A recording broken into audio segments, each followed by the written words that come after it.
The sound is what I'll remember most. Not the sight of the gleaming cherry red finish splintering into a dozen jagged pieces, but the sound. A sharp, percussive crack, like a bone snapping, followed by the discordant death rattle of 6 steel strings pulled past their breaking point. It's a sound that echoes through time, a sonic scar carved into my memory. My vintage Gibson, my pride, my one true escape, shatters against the cold, unforgiving concrete floor of our garage. It's the exact same sound it made 3 years ago, or, depending on how you look at it, the sound it will make 3 years from now.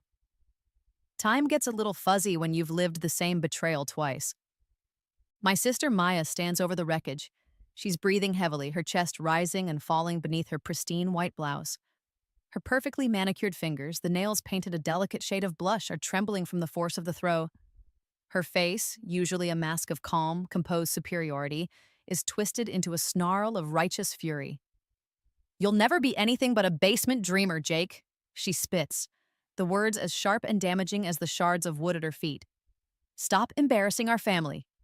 The coffee I drank this morning, a cheap instant blend that tasted like hope and caffeine, suddenly turns bitter in my mouth, a foul, acidic brew of déjà vu. I stare at the splintered mahogany, the graceful curve of the body now a jagged mess, the headstock sheared clean off. The last time this happened, the first time, I crumpled.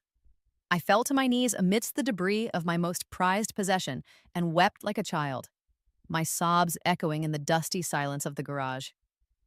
My world had ended in that moment. This time, I don't cry, I don't shout, I don't even flinch. I simply meet her furious gaze with a placid calm that seems to unnerve her more than any outburst would have. I take a slow, deliberate sip of my now cold coffee and nod. Then, I reach into my pocket for my phone, my fingers swiping across the screen with practiced ease.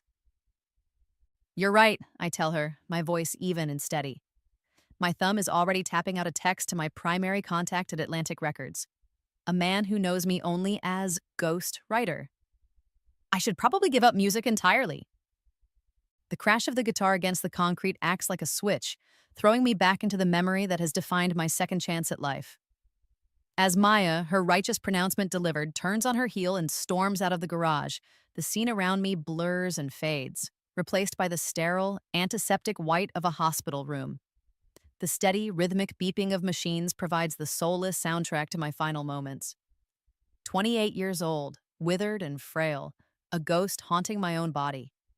The tumor, a malignant seed planted by despair and nurtured by years of quiet desperation, had finally bloomed. I remember the feeling of powerlessness, of watching my own life ebb away, one beep at a time. I remember seeing Maya through the haze of morphine, her expression not one of grief, but of grim practicality. She was there with a lawyer, signing papers. My papers. She was discussing the sale of my remaining guitars, the ones she hadn't already broken, to fund her lavish wedding to a man I despised. Her voice was calm, detached, as if she were discussing patio furniture, not the last vestiges of my soul. "He would have wanted me to have this," I heard her say, the words a final, cruel twist of the knife. Then, the beeping slowed, flattened, and the world dissolved into a silent, featureless black. And then, I woke up. Not in a hospital bed, not in an afterlife, but right back here, in this garage. I was 25 again, gasping for air, my heart hammering against my ribs. The scent of motor oil and sawdust filled my lungs instead of the sterile reek of disinfectant. 3 years had been rewound. I was back before the final, crushing betrayals, before the diagnosis, before the dream had truly died. The tumor was just a dormant, harmless cluster of cells, waiting for the despair that would awaken it. Everything was exactly as it had been, a pristine timeline waiting to be lived, or in my case, relived. My fingers, young and strong again, traced the splintered edge of the Gibson's broken headstock. The first time this moment was the catalyst for my downfall. Maya's cruelty, her absolute dismissal of my passion, was the final blow. It came just after I'd lost my dead-end job at the local music store, a job she'd helped me lose. The combination sent me spiraling into a deep, dark depression that hollowed me out and made me a welcome host for the cancer that consumed me. But this isn't the first time. For 2 years since that miraculous, impossible awakening, I have been preparing for this day. I have been moving in the shadows, a ghost in my own life. The secret recording sessions, late at night when the house was asleep, the creation of an anonymous online persona, ghostwriter, a faceless musician releasing raw, powerful tracks into the digital ether, the careful, meticulous cultivation of a network of industry contacts, powerful people who knew my work, my sound, my potential, but had no idea who I was or where to find me. This time, Maya didn't just break a guitar. She lit the fuse on a bomb I'd been building for 2 years. Methodically, I begin to clean up. I find a dustpan and a brush, and with a surgeon's precision, I sweep the wooden fragments and tangled strings into a neat pile. Each piece is a relic, a tangible reminder of what Maya took from me in my first life and a building block for the new one I'm constructing. The morning sun streams through the garage's grimy, single-pane window, cutting through the dusty air and casting long shadows that dance across the oil-stained concrete like musical notes on a staff. It's a beautiful morning for a resurrection. My phone buzzes in my pocket, a low, insistent vibration against my leg. I pull it out. 3 missed calls from a number I know by heart, Marcus Chen, a senior AANDR executive at Sony Music. He's one of the most aggressive pursuers of the enigmatic ghostwriter. For months, he's been trying to unmask the artist behind the compositions I've been uploading to various streaming platforms under a dozen different fake names, a digital breadcrumb trail leading right where I wanted it to. Just as I'm about to call him back, the side door to the garage creaks open. Maya returns, but this time, she has backup. My mother follows her in, and they are wearing identical expressions of righteous, loving disappointment. It's a look I know well, a carefully crafted blend of concern and judgment. Jake needs to get serious about his future, Maya announces, her voice dripping with the feigned concern of a benevolent dictator. She's already reframed her violent outburst as a desperate act of love. He's 25 years old, Mom. He's still in here playing with his toys. I let the accusation hang in the air, offering no defense. I discreetly pocket my phone before they can catch a glimpse of the screen. A new text message has just lit it up. A notification banner glowing with words that feel like destiny. It's from Marcus Chen. Ghostwriter, your demo for Midnight Confessions just hit 1 million streams overnight. The buzz is deafening. We need to meet today. The living room feels like a courtroom where the verdict has already been decided. The air is thick with the cloying scent of my mother's jasmine tea, a fragrance I now associate with false concern and gentle manipulation. Maya has orchestrated this family intervention with the precision of a military general planning an invasion. My father is here, positioned in his favorite armchair, his role to provide a backdrop of heavy, disappointed silence. And to my left on the sofa sits Maya's fiancé, Brad, a smug, self-satisfied finance bro who looks at me like I'm a particularly uninteresting insect. "We're worried about you, Jake," my mother begins, her voice a carefully modulated cocktail of love and exasperation. It's a tone she has perfected over years of dealing with her dreamer son. "Maya tells us you're spending 18 hours a day holed up in that garage, just making noise." I let them speak, one after the other, a chorus of concern that sounds rehearsed. I watch Maya's performance with a kind of detached fascination. She is the golden child, after all, and she plays her part to perfection. The pre-med student with the 4.0 GPA, the daughter with the perfect, successful boyfriend, the pride and joy of our parents. In my first life, I soaked up their words like a sponge. I believed their concern was genuine, that their vision for my life, a sensible, stable, joyless existence, was for my own good. I let their anxieties become my own. This time, I see the performance for what it is: a power play, a way to reinforce her own life choices by negating mine. The irony is so thick, it burns like acid in my throat. Here they are, staging this elaborate intervention to save me from my musical delusions, to shepherd me towards aerial future. And all the while, my phone, resting silently in my pocket, continues to buzz with a relentless, silent rhythm. It's a symphony of notifications from AA executives, famous music producers, and industry bloggers, all of them clamoring for a piece of the one person they can't find, ghostwriter. My secret is safe for now, and it's the most powerful weapon I've ever possessed. Monday morning at Vintage Strings music store tastes of stale coffee and premeditated betrayal. The air in the shop is usually a pleasant mix of lemon oil and old wood, but today it just feels suffocating. My manager, Rick, summons me to his cramped, windowless office at the back of the store. The room perpetually reeks of stale cigarette smoke, shattered dreams, and the cheap cologne he uses to mask the first two. Rick, it should be noted, was Maya's boyfriend before Brad came along with his trust fund and his Audi.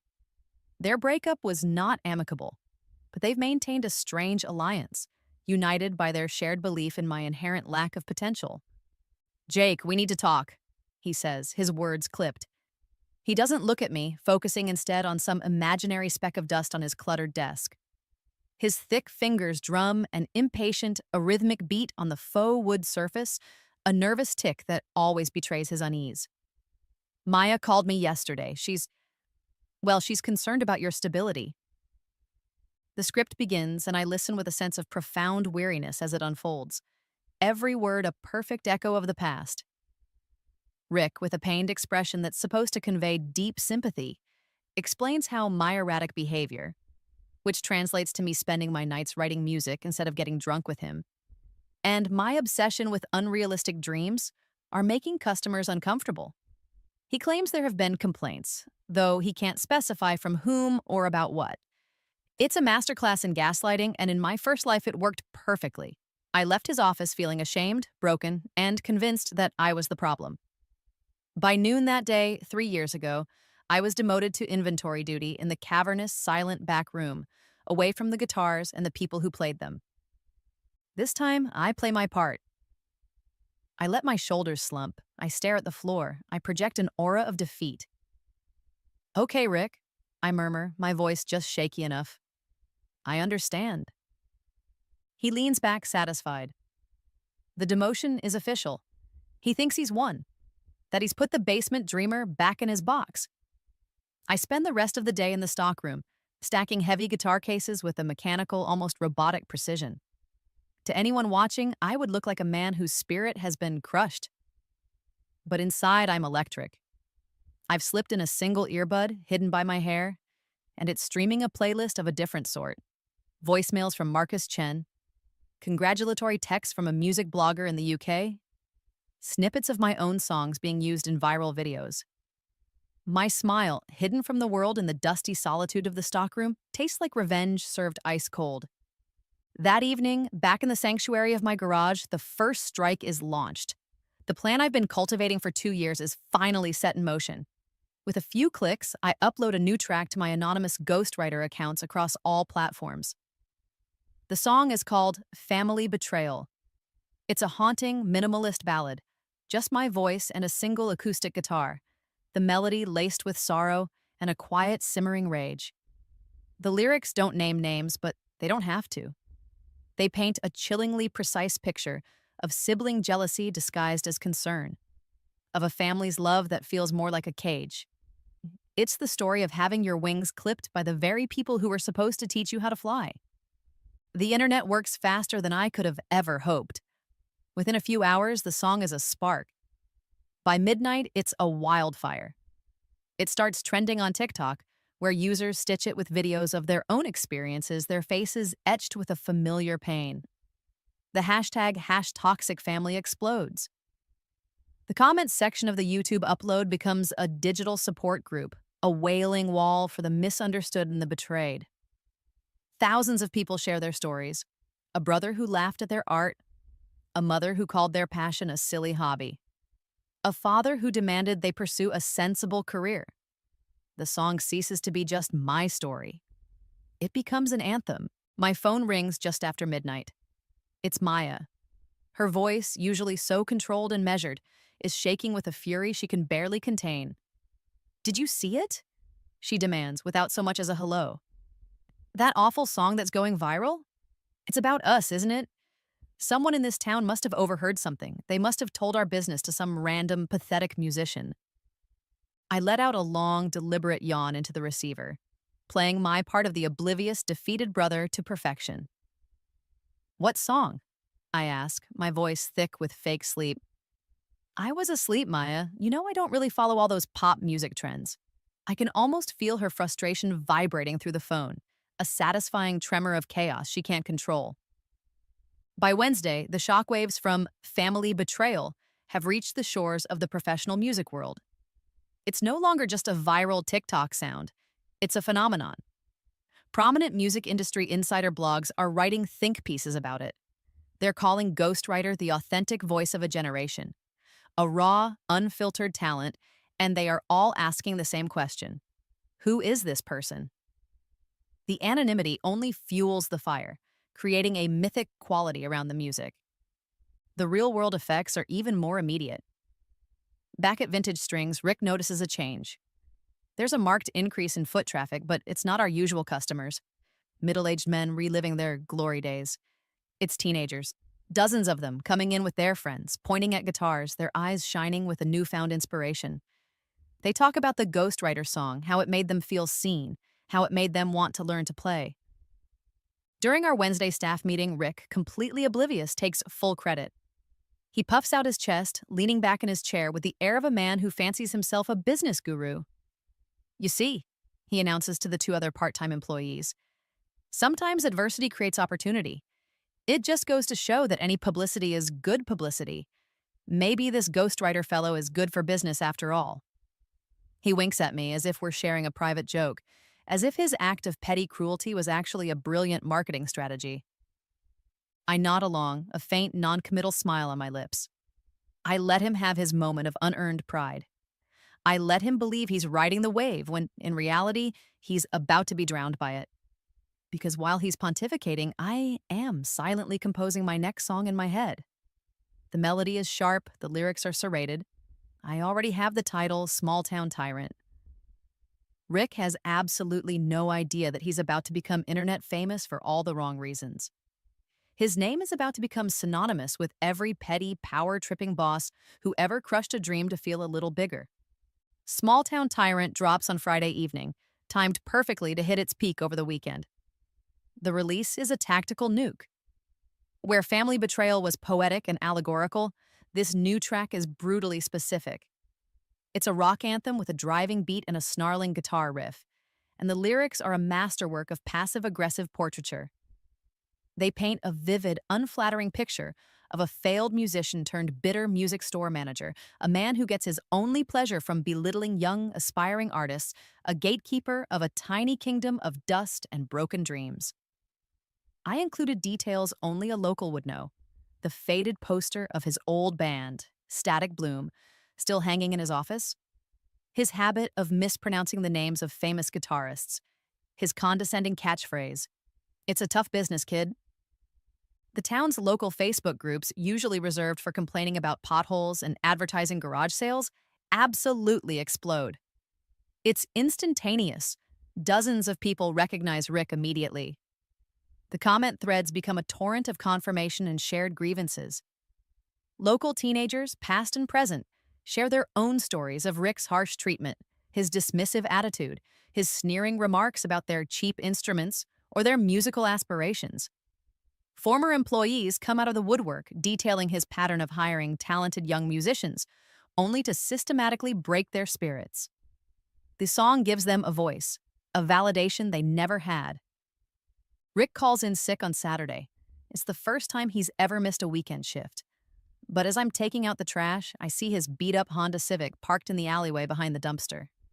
Peeking through the stockroom's grimy back window, I can see him. He's sitting in the driver's seat, the window cracked, a plume of cigarette smoke curling into the afternoon air. He's just scrolling through his phone, his face illuminated by the screen, pale as fresh snow, his expression one of pure, unadulterated horror. My phone buzzes. It's a text from Maya, her words frantic and riddled with typos. People are saying Rick is the manager from that new Ghostwriter song. This is getting completely out of hand. It's all over the town gossip page. What if people connect it back to our family? I type back a simple, infuriatingly calm response. Wow, that's crazy. Poor Rick. The first real taste of victory arrives on Sunday morning. It comes in the form of a phone call from Mrs. Patterson, the elderly, hands-off owner of Vintage Strings. Her voice is flustered but firm. Rick has submitted his resignation via email, effective immediately, citing personal reasons and online harassment. Without even pausing for breath, she offers me the position of assistant manager. Not just the title, but a significant raise, full-time hours, and most importantly, the freedom to organize and host local music events, open mic nights, and workshops for young players. The very things Rick always shot down. That evening, as I'm setting up my recording equipment in the garage, Maya appears at the door. Her usual armor of confidence is gone, replaced by a nervous, twitchy energy. The expensive perfume she wears, a scent that always seemed to announce her arrival, now feels like a desperate attempt to mask the underlying odor of fear. "Jake," she begins, her voice softer than I've heard it in years. "I think we should talk. Really talk." She perches awkwardly on the edge of my dad's old, splintered workbench, careful not to let her designer jeans touch anything greasy. Maybe I was a little too harsh about your music." I don't look at her. I continue plugging a cable into my audio interface. I pick up my brand new replacement guitar, a beautiful sunburst Martin acoustic that I bought with the first substantial royalty check from Ghostwriter. I begin to tune it, the sound of the perfectly pitched strings filling the silence between us. "Too harsh about what music?" I ask, my voice cool and even as I pluck the low E string. "I thought you said I should give up." The air inside the main hall of Northwood Community College on Tuesday buzzes with a unique energy, a chaotic mix of youthful dreams and the quiet desperation of those on their second or third attempt at a future. I navigate the crowded hallways, the familiar sights and sounds a backdrop to the next phase of my plan. My target is Professor Williams, head of the music department. In my first life, he was a man I respected, a friend of my father's and Maya's academic mentor. He was also the man who gently, kindly, and systematically dismantled my ambitions. He calls me to his office after my music theory class. The room hasn't changed. It smells of dusty, unread books, old paper, and the faint, sweet scent of the pipe tobacco he used to smoke before the campus-wide ban.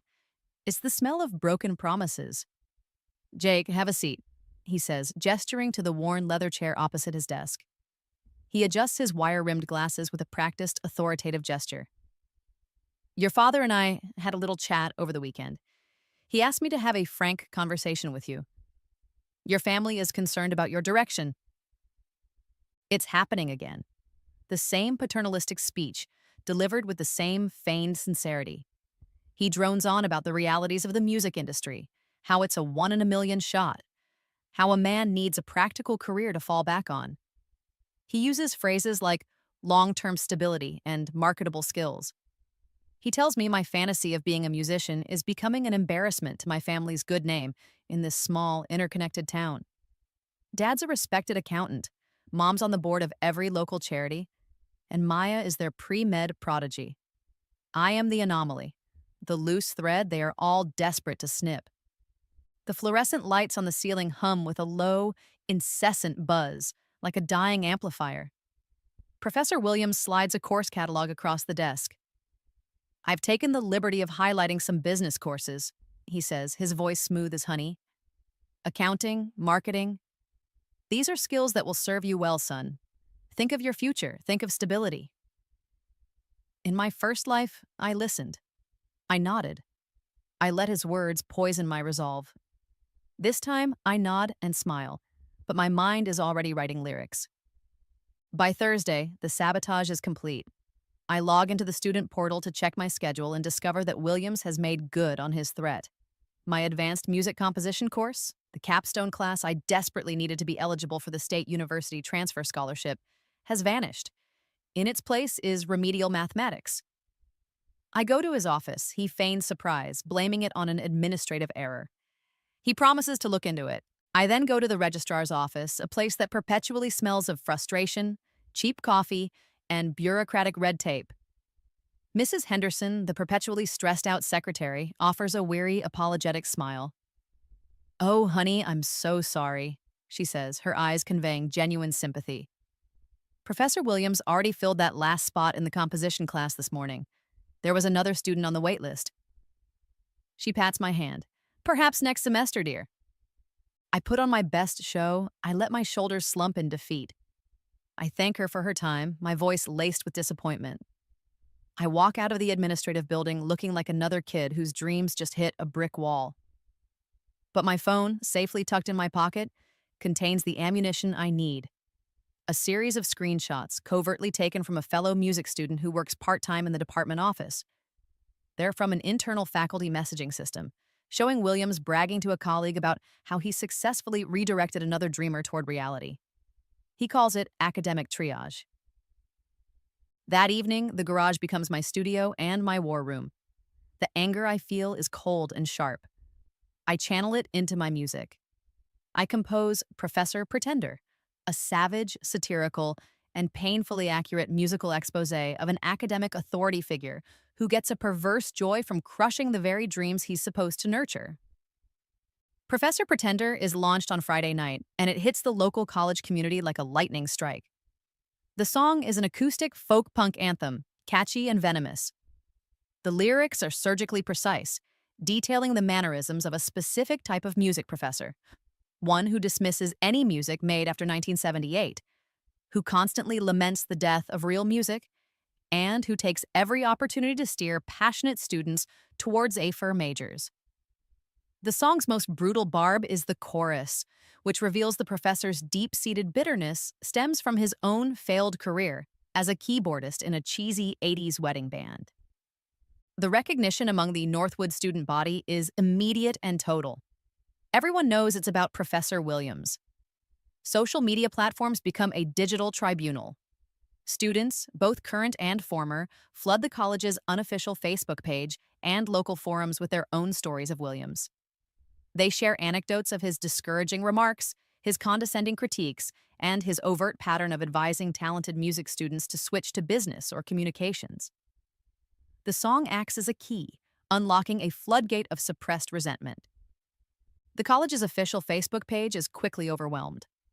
Alumni from 10, 15, even 20 years ago emerge, sharing stories of how Williams's practical advice crushed their own musical ambitions, how he systematically dismantled their confidence, and how he transformed from a seemingly passionate musician into a jaded, dream-killing bureaucrat. He is no longer just a professor. He is a cautionary tale, a meme, the villain of a viral song. My phone buzzes late Saturday night. It's Maya, and the panic in her voice is even more palpable than before. Jake, it's everywhere. People are talking about Professor Williams all over town. They're saying he's the professor from that new Ghostwriter song. He's a friend of Dad's. What if people start connecting the dots back to us? Monday morning on campus feels different. There's a tension in the air, a buzz of gossip and rebellion. The news spreads quickly. Professor Williams has been placed on administrative review. The music department, inundated with a flood of emails and calls from outraged students and alumni, has been forced to launch a formal investigation into his teaching methods and his history of academic advising. I see him from across the central quad. He's hurrying from the arts building to the administrative block, his usual confident, leisurely stroll replaced by a frantic, hunched-over scuttle. He's clutching a briefcase to his chest like a shield, his eyes darting around, deliberately avoiding the gaze of the students who watch him pass.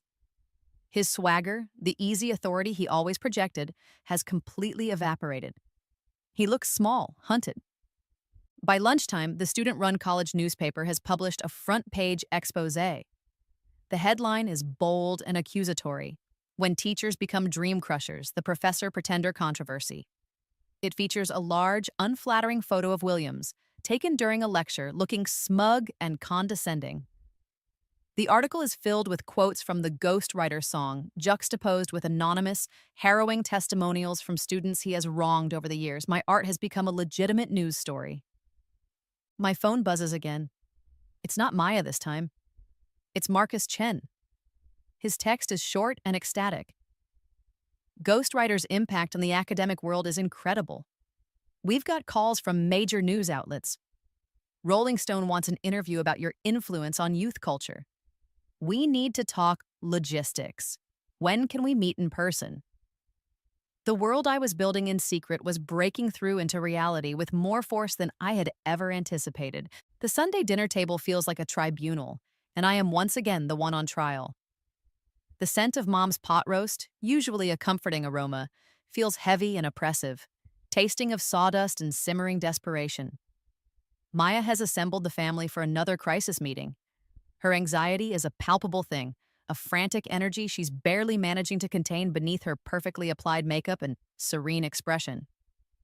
These ghostwriter songs are getting too close to home, she begins, her fork and knife clicking nervously against her plate. Her voice is tight, strained, each word carefully controlled.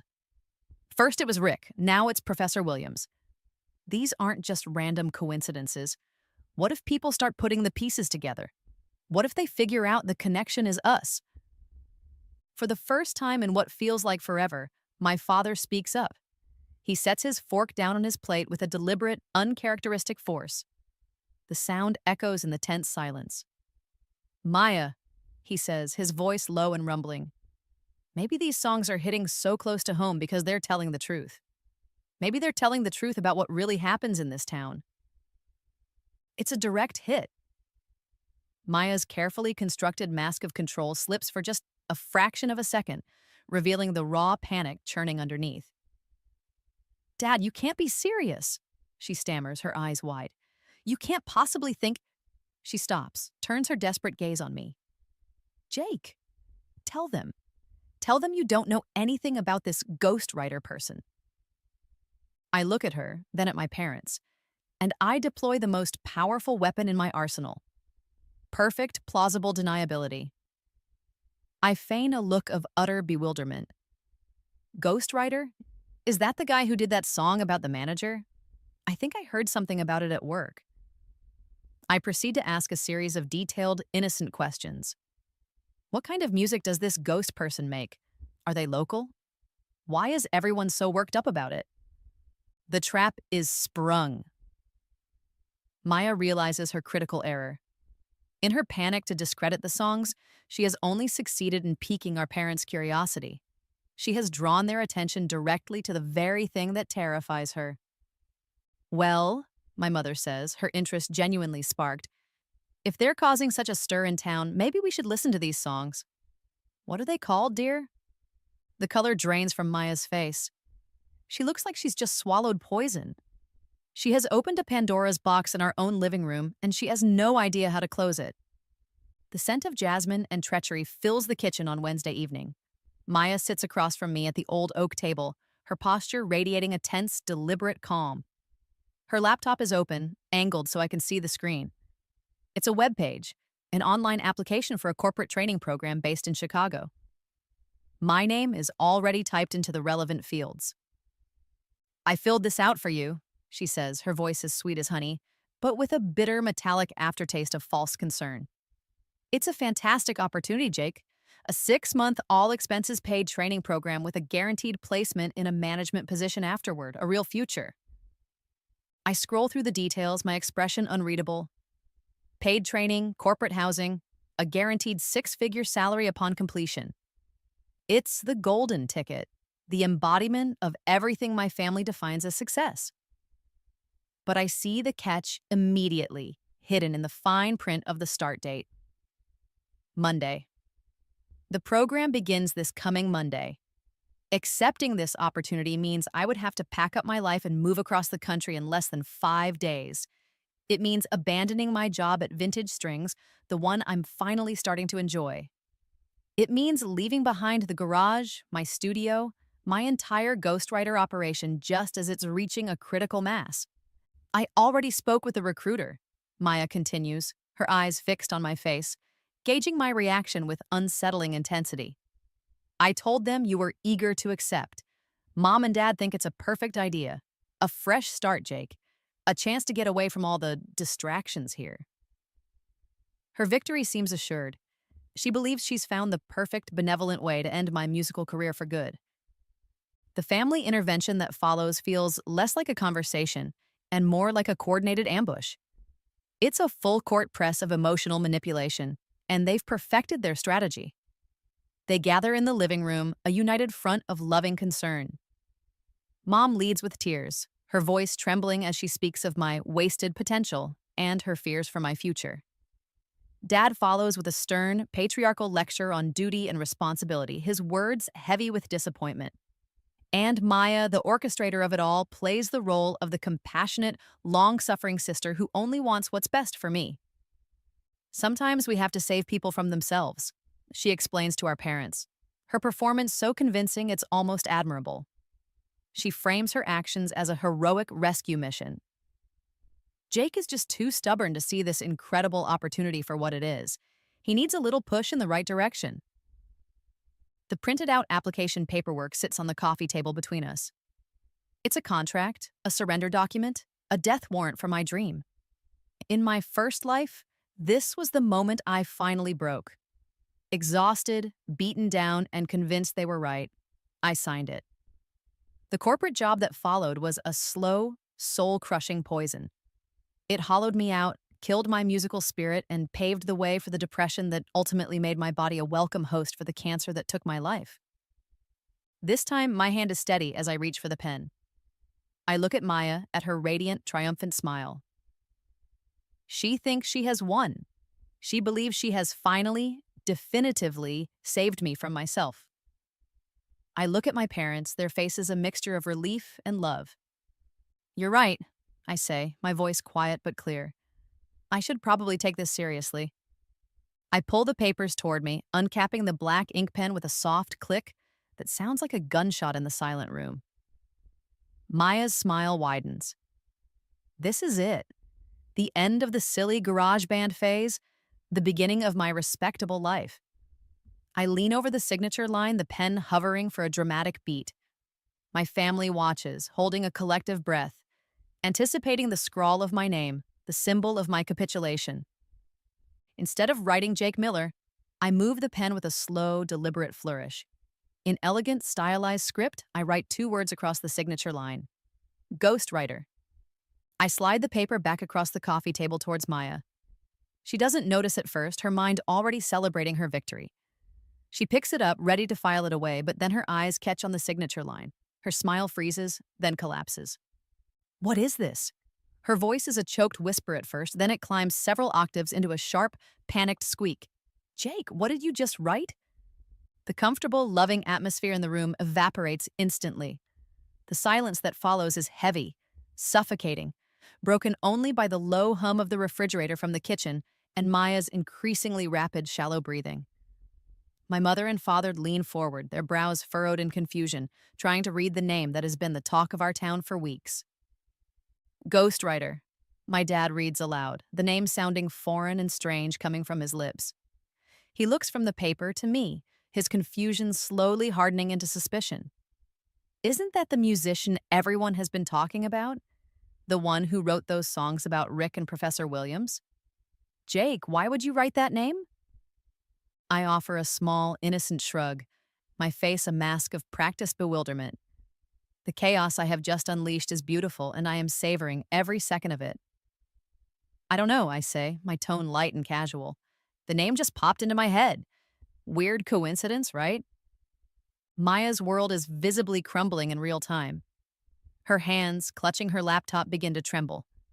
She is processing the impossible implications with terrifying speed. If I am ghostwriter, it changes everything. It means the songs weren't just random, coincidental critiques of people we knew. They were targeted, they were personal, they were revenge. You can't be, she whispers, her eyes darting between me and the damning signature on the paper. But she knows. The pieces are clicking into place with horrifying clarity. Family betrayal, a song about a sister's jealousy.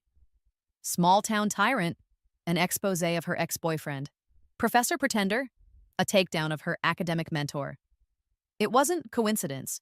It was a campaign executed with cold, surgical precision. The temperature in the room seems to plummet.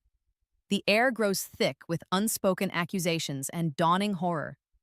I stand up slowly, deliberately, breaking the spell. The power dynamic in this family, a structure that has been in place for 25 years, has just been irrevocably shattered. I think I'll pass on Chicago, I say, my voice calm and steady. But thanks for the opportunity, though. Maya follows me out to the garage just as I knew she would.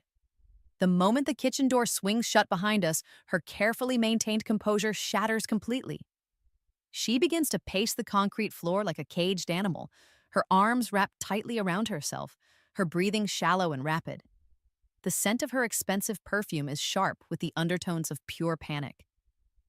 "If you're really him," she says, her voice cracking under the weight of the realization, "if you're really ghostwriter, then you've been planning this, all of it, the songs, the timing, making Rick quit, getting Williams investigated, everything."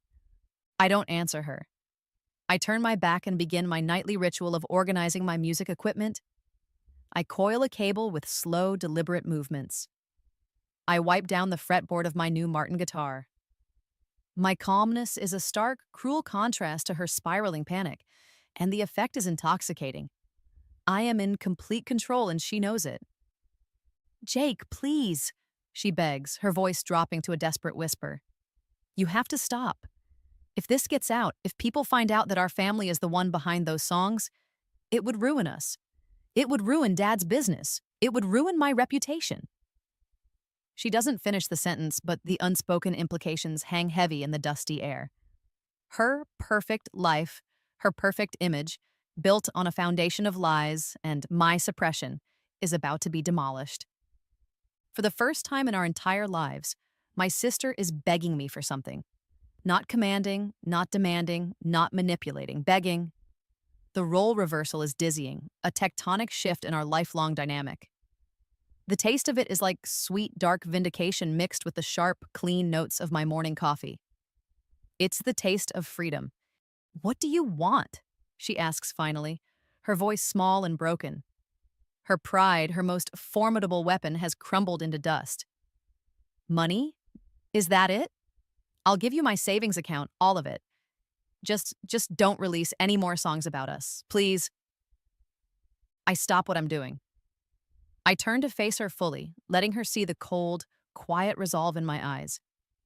I want her to see the person she created, the person who was forged in the fires of her years of systematic cruelty and reborn with a purpose she could never understand.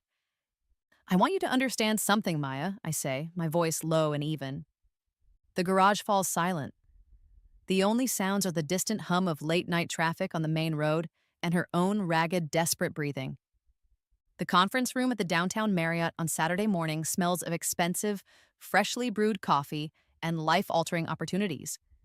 The air is crisp and cool, a climate-controlled reality far removed from my dusty garage.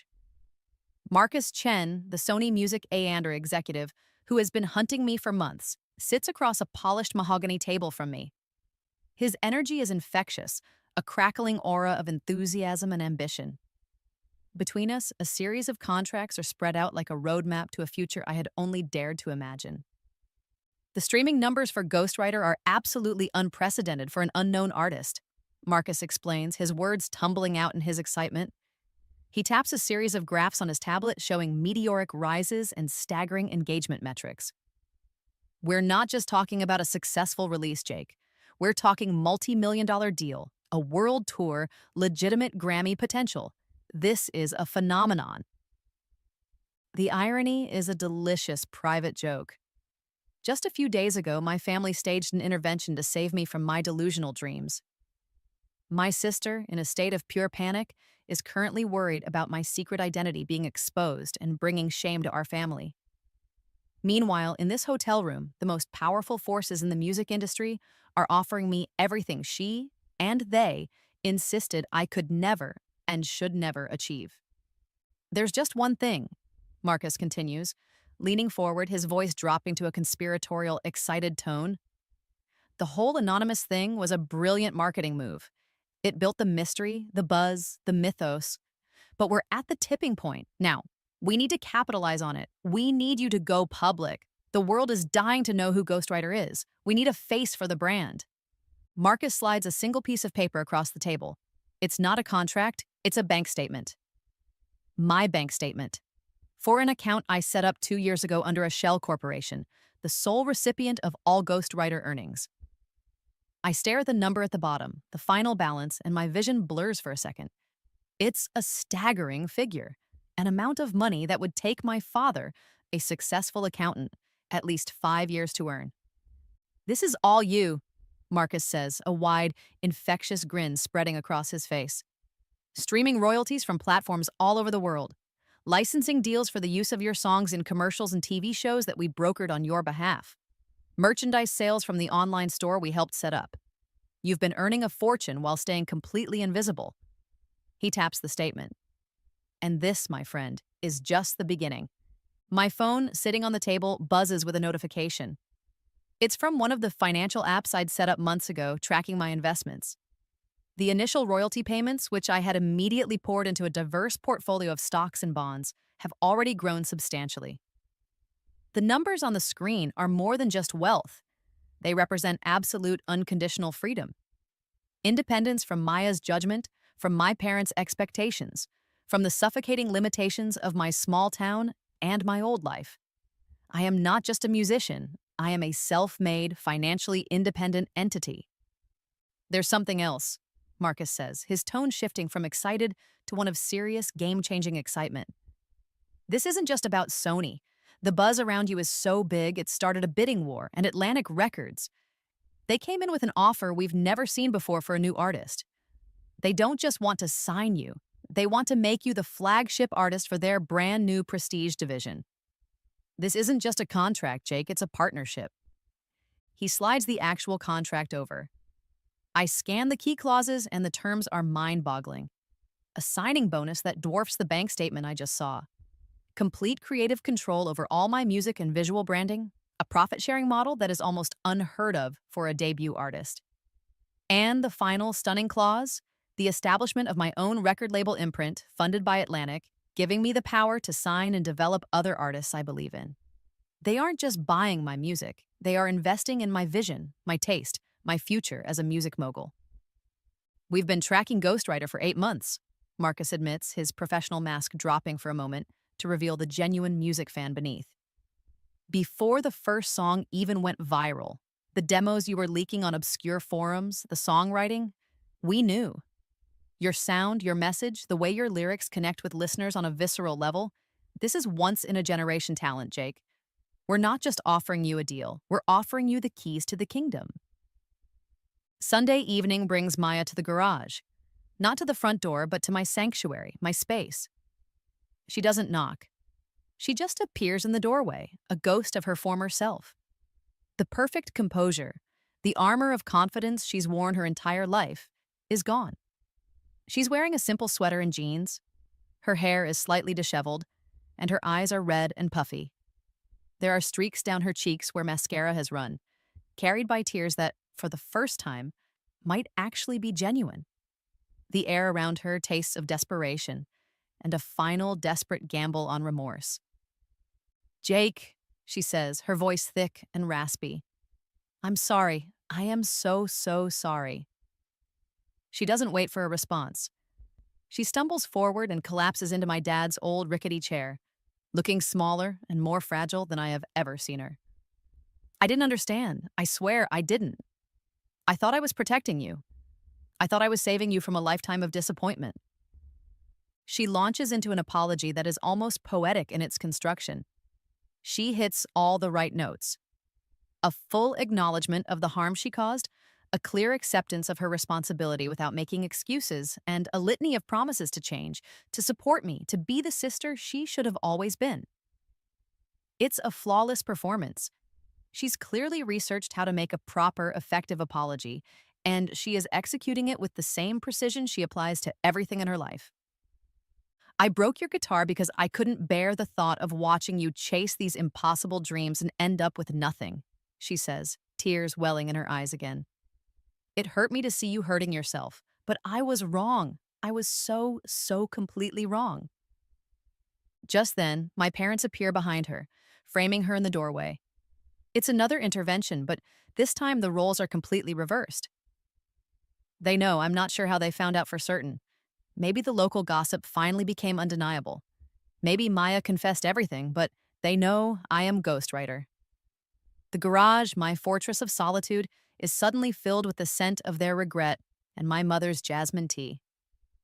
We had no idea, Jake, my mother whispers, her hand flying to her mouth. Her eyes are wide with a bewildering mix of pride and profound guilt. All those beautiful, powerful songs, all that success you were building in secret, and all we did was try to make you give it all up. My father says nothing, but his silence is more eloquent than any words. He walks slowly around the garage, his eyes lingering on my recording equipment, my guitars hanging on the wall, the soundproofing panels I'd installed. He examines it all with a new, undisguised respect, and perhaps a flicker of memory for his own abandoned dreams of being a musician, dreams he'd packed away decades ago in favor of a stable accounting career. Maya, seeing her parental backup has arrived, produces a folded newspaper clipping from her pocket. It's from the local paper's small entertainment section. The headline reads, "Local Legend? Rumors swirl of record deal for mystery artist ghostwriter." She holds it out to me like a peace offering. "Jake, you're going to be famous," she says, her voice full of awe. "Really, truly famous. We want to be there for you. We want to celebrate with you, to support you in any way we can." I let the silence stretch out after they've all had their say. I listen to their apologies, their promises, their newfound pride. I watch them with the detached, clinical interest of a person watching a movie for the second time. I know all the lines, I know how it ends. Their emotions are real, I don't doubt that. Their regret is genuine, but it's 3 years too late. Or, from my perspective, a lifetime too late. "I appreciate the apology," I say finally. My voice is quiet, calm, and devoid of the anger they expect. It carries the same steady, unshakable calm I have maintained throughout this entire, elaborate act of revenge. I really do. A wave of relief washes over Maya's face. Hope brightens her features. She is expecting forgiveness. She is expecting that her tears and her perfectly crafted apology will be enough to reset our relationship, to restore the dynamic where she, the benevolent and forgiving sister, holds the power. She is expecting me to absolve her. But no! The two words land in the quiet garage with the soft, devastating finality of a closing casket. The hope on Maya's face curdles into confusion, then disbelief. "No?" my mother echoes, her voice trembling. "What do you mean, no?" I turn my gaze directly to Maya, holding her eyes, ensuring she understands that this next part is for her, and for her alone. "I don't accept your apology," I state, my voice unwavering. "And I don't want your support, not now." "For 25 years, Maya," I begin, my voice still calm but now honed to a razor's edge. "You have systematically, deliberately, and gleefully destroyed my confidence, my dreams, and my sense of self-worth. You didn't just disagree with my choices, you actively sabotaged them. You convinced me, you convinced them," I gesture towards our parents, "that I was delusional for wanting a life bigger than the one this town could offer me." I point to the faint outline of a scar on the concrete floor, the place where my Gibson shattered just a few weeks ago. "You stood in this garage where I poured my heart and soul into my music, and you tried to kill it. This wasn't a one-time mistake or a simple misunderstanding. This was a pattern. This was cruelty, pure and simple." Maya opens her mouth to interrupt, to offer another defense, but I hold up a hand, silencing her. "You didn't break my guitar to protect me from disappointment," I continue, my words landing like surgical strikes. "You broke it because you couldn't stand the thought of me actually succeeding. You broke it because every hour I spent chasing my dream was a reminder of the ones you gave up on. You didn't want to be a doctor, Maya. You wanted to be a dancer. I remember, I was the only one you ever told. Your cruelty towards me was never about my future. It was always about your past." The final truth hangs in the air between us, a toxic smoke from an extinguished flame. Maya's carefully rehearsed tears are replaced by real, shuddering sobs of raw, undiluted shame. But these tears can't wash away 25 years of systematic emotional abuse. They can't unbreak the guitars, unsay the words, or unlive the life she forced upon me. I have the multi-million-dollar record deal. I have the world at my feet, and I have it all with no thanks to them. I have it all in spite of them, and I will not let them share in a victory they fought so hard to prevent. 6 months later, the morning sun spills into my penthouse apartment, painting the Los Angeles skyline in breathtaking shades of gold, rose, and pale violet. I stand by the floor-to-ceiling windows, a warm mug in my hands, watching the sunrise glint off the distant Hollywood hills. The coffee, a single-origin Ethiopian blend, tastes like freedom and contentment. The air no longer feels suffocating as it did in my hometown. Here, it feels electric with pure, unadulterated possibility. It's a city built on second chances, and I am its newest and perhaps most unlikely success story. My debut album, which I titled Anonymous Confessions, has been sitting at #1 on the Billboard charts for the past 4 weeks. The critics are calling it a landmark record, a raw and brutally honest collection of songs that captured the zeitgeist. The irony is not lost on me. The very songs that were born from the pain and betrayal Maya and my family inflicted, the confessions she tried so desperately to silence, have made me more wealthy, more famous, and more successful than she, in her most ambitious moments, ever imagined for herself. My phone, resting on the marble countertop, buzzes with a gentle, insistent rhythm. It's a constant stream of notifications. Interview requests from international publications, collaboration offers from artists who were once just posters on my childhood bedroom wall, and updates on touring opportunities that span the globe. The music industry, that impenetrable fortress I once viewed from the outside, now seems to revolve around my schedule, my preferences, my vision. Through the vast expanse of glass, I can see the iconic shape of the Capitol Records building. Tomorrow, I have a meeting there, not as an aspiring artist hoping for a break, but as a peer, working with legendary producers to plan my next move. The roar is a physical force, a wave of sound and energy that washes over me, vibrating through the stage, up my legs, and into my chest. 20,000 voices in the Tokyo Dome scream the lyrics back at me, their Japanese accents adding a beautiful, surreal texture to words that began as private, whispered pain in a small-town American garage. The energy in the arena is intoxicating, a swirling vortex of shared emotion that is both transformative and deeply healing. The loneliness that fueled my early work has been replaced by this profound, overwhelming connection. Backstage, after the final encore, the air is thick with sweat, adrenaline, and the crisp scent of success. A line of international music journalists waits patiently for their allotted 10 minutes with the mysterious ghostwriter who finally, on his own terms, revealed his identity in a sprawling, exclusive interview with Rolling Stone a month prior. They don't just want to ask about the music. They want to understand the story behind it, the narrative of betrayal and rebirth that has captivated the world. I glance at my phone, scrolling through a dedicated fan email account. The messages are a torrent of raw, emotional outpourings from people whose lives have been changed by my music. A teenager from Brazil who finally stood up to her family after they belittled her artistic ambitions. A middle-aged man from Germany who, after hearing Professor Pretender, re-enrolled in the conservatory he had abandoned 30 years earlier. A young woman who used family betrayal to explain to her therapist the subtle, insidious nature of the emotional abuse she had endured. The tour manager pops his head into the dressing room, a wide grin on his face. "Good news," he announces. "The European leg is completely sold out. We're adding 12 more dates." What began as a meticulous plan for revenge against small-town cruelty has morphed into something far bigger, a global movement of artistic and personal liberation. Back in LA, my record label imprint, which I named Second Chance Records, is thriving. The label's mission is simple: to find and nurture talent in artists whose stories mirror my own. In less than a year, we have signed 15 artists. They are the dreamers, the outcasts, the ones whose spirits were nearly broken by the very people who should have been their biggest champions. They are young musicians whose parents discouraged their dreams, whose teachers dismissed their talents, whose small-town communities offered no path to success. I spend most of my time when I'm not touring in our private, state-of-the-art recording studio. Today, I'm working with Sarah, a 19-year-old piano prodigy from rural Ohio, whose mother, in a fit of practical concern, sold her baby grand piano to pay for her nursing school application fees. Her voice, when she sings, carries the same quiet, aching pain that mine once did. But underneath it, there is a core of unbreakable, defiant hope.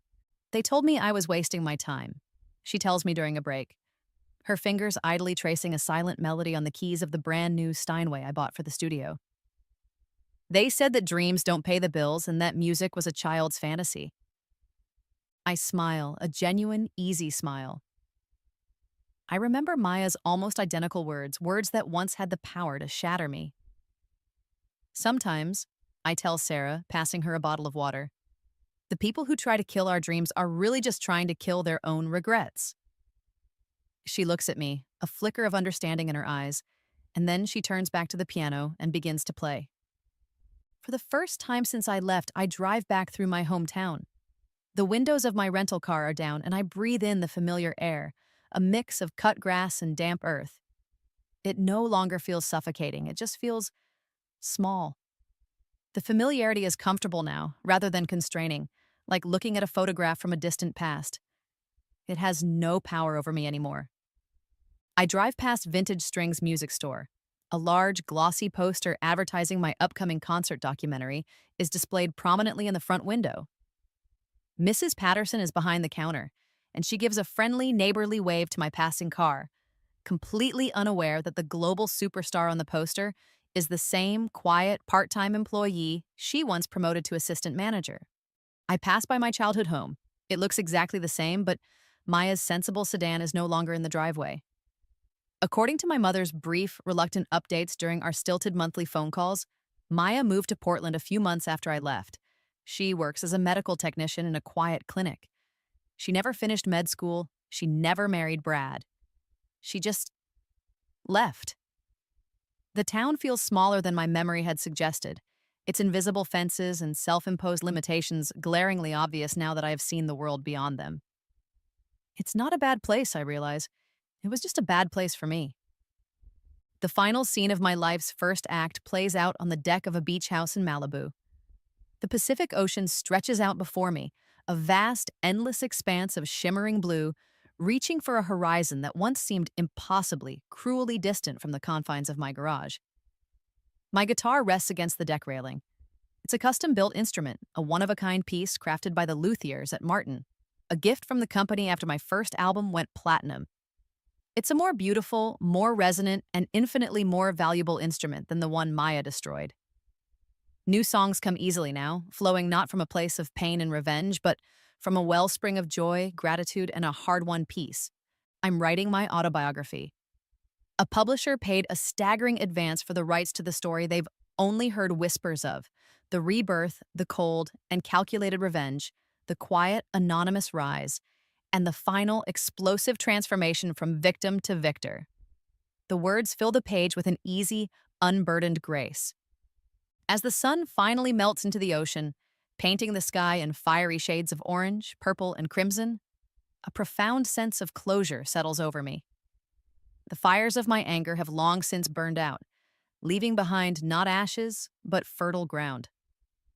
I finally understand that the greatest revenge wasn't the destruction of my enemy's peace of mind, or the exposure of their hypocrisy.